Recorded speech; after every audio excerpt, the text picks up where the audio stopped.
La vie est un rêve et tu en es le rêveur, le créateur.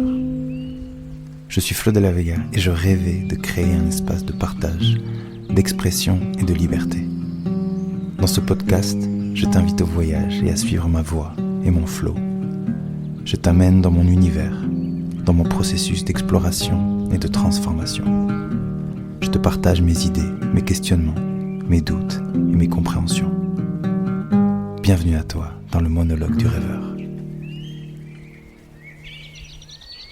Toi qui avances vers tes rêves, toi qui chemines pour incarner ce qui vibre en toi, ce que tu veux réaliser depuis tant d'années, j'ai un petit message à te transmettre. N'attends pas que ce rêve te rende heureux, heureuse. N'attends pas que ce rêve soit la réalisation de ta vie. N'attends pas de ce rêve de la facilité, de l'évidence. Cheminer vers ses rêves, c'est aussi cheminer vers soi. Le rêve n'est qu'un prétexte, n'est qu'un support pour finalement toi te transformer. Et la transformation est un changement de peau. Et le changement de peau n'est pas quelque chose d'agréable, n'est pas quelque chose de jouissif. Le changement de peau peut être douloureux. Il faut que tu intègres cette réalité dans ton rêve. Cheminer vers son rêve, c'est cheminer vers sa propre transformation et donc par le deuil d'une version de toi. Faire le deuil de son passé. C'est parfois très douloureux. Il y a énormément de résistance, que ce soit de la part du mental ou même du corps lui-même, de tes cellules, de tout ce qu'il y a en toi d'enregistrer dans tes muscles, dans ton mouvement, dans tout ce que tu es dans ta structure. Il faut faire le deuil de ce passé pour pouvoir cheminer vers ses rêves et donc traverser ces changements de peau. Il y a quelque temps, je me suis lancé dans un rêve qui était celui de guider des hommes dans des retraites, dans ce que j'appelle les aventures introspectives. Et c'était un rêve qui était en moi depuis de nombreuses années, depuis que je m'étais installé dans la forêt et que j'ai commencé tout ce cheminement intérieur, où je suis allé explorer le mystique en moi, le silence, où je me suis plongé dans des profondeurs inconnues. À chaque révélation, à chaque fois que je changeais de peau, que je grandissais, que je découvrais une facette nouvelle de mon être, il y avait une voix en moi qui voulait transmettre. Il y avait une partie de moi qui était constamment animée par l'envie d'avoir des gens devant moi et de transmettre, d'avoir une écoute, de pouvoir donner au monde. Et les retraites faisaient partie de cette envie de donner, ce podcast aussi. Et je me suis lancé il y a quelque temps dans cette première édition des aventures introspectives. Waouh, quelle intensité j'ai pu ressentir. Quel stress. Je me suis senti profondément déstabilisé par énormément de paramètres. J'ai recôtoyé avec l'adrénaline de la scène. J'ai recôtoyé cette sensation de déséquilibre, ces picotements dans le corps, dans le ventre et cette énergie qui va vers le haut.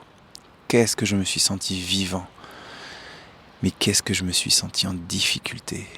J'ai vécu ce rêve, je l'ai incarné, mais il n'a pas du tout été agréable. Le processus qui m'a amené à finalement me dire que c'était une évidence et que j'avais envie de le refaire, que j'avais envie de continuer ce chemin, n'est apparu qu'à la fin de les retraites. Le premier jour, les 2 premiers jours ont été très inconfortables. Il a fallu que je lâche le passé, il a fallu que je lâche certaines choses qui étaient de trop. L'intention qu'il y avait avec cette retraite était de vider son sac, de cheminer, laisser des choses derrière nous, alléger notre besace pour pouvoir aller au sommet de qui nous sommes. On a marché pendant 3 jours, nous avons dormi dans la nature, sous la pluie, dans une grotte. On a cheminé et cheminé pour finalement terminer à 3700 mètres en haut du Teide, ici à Tenerife. Et bien évidemment, Le symbole qu'il y avait derrière, le fait de lâcher des choses, était pour nous permettre d'aller au sommet de soi et découvrir une version de nous-mêmes au plus haut de ce que l'on pouvait être.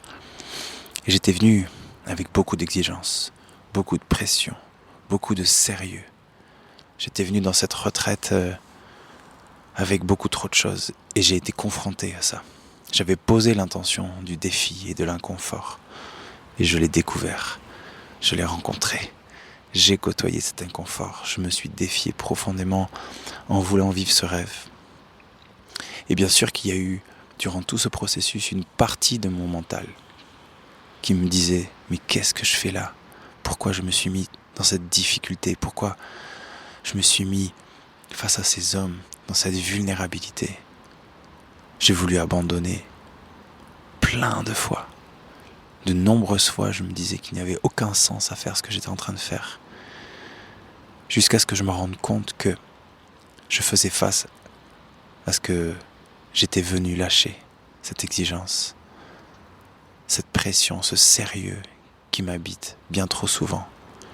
Quand j'ai pris conscience du bonheur que ces hommes étaient en train de vivre, quand j'ai vu leur connexion entre eux, quand j'ai vu l'osmose se créer dans le groupe, j'ai pu commencer à lâcher cette exigence et à me mettre dans ma vulnérabilité et à faire preuve d'authenticité, de transparence. J'ai pu lâcher ce qui était de trop moi aussi face à eux.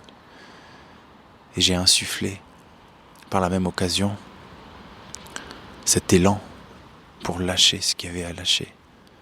Au fur et à mesure de la retraite, j'ai compris, les choses se sont mises un petit peu dans l'ordre.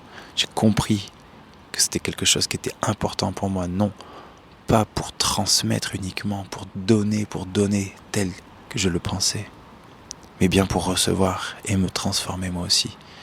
Les aventures introspectives, ce rêve que je voulais vivre, n'était pas finalement une opportunité de donner et d'aider les autres, mais bien de me transformer moi-même et de recevoir profondément de tous ces hommes.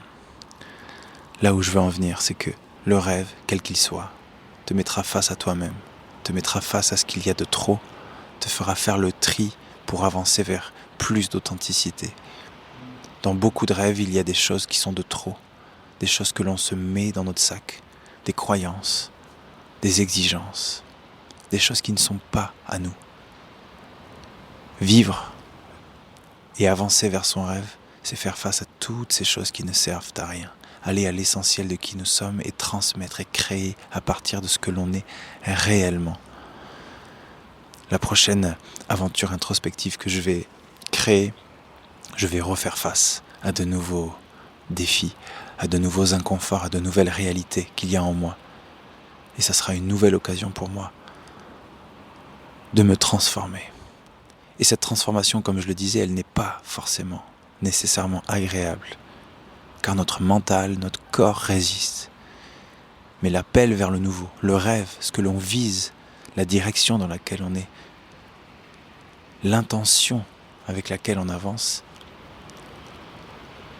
nous impulse vers l'avant et on n'a pas le choix que d'avancer, de faire face et de se transformer.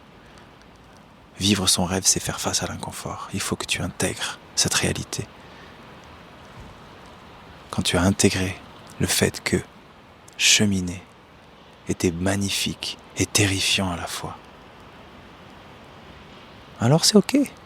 La vie, les rêves ne sont que des prétextes. Tu viens te transformer, tu viens avancer, comprendre, faire face, être responsable. La liberté, vouloir créer son rêve, c'est être profondément responsable de chaque instant, de chaque choix. Faire face, ne plus s'échapper. On n'a qu'une vie dans celle-là. Il faut faire face. Il faut avancer face à toutes les transformations les plus inconfortables, les plus terrifiantes. Avec amour. Il ne peut rien se passer. Il ne peut rien se passer à part avancer vers soi. Avance vers toi. Chemine. Donne-toi cet amour. À bientôt. Merci pour ton écoute et merci pour ton attention. C'est un grand kiff pour moi de te partager tout ça. N'hésite pas à me soutenir, à diffuser et à partager ce podcast autour de toi. Et si tu veux avoir plus d'infos sur les événements, les retraites, les concerts et tous les contenus que je propose, je t'invite à t'abonner à ma newsletter et à aller checker mon site flodelavega.com. À bientôt.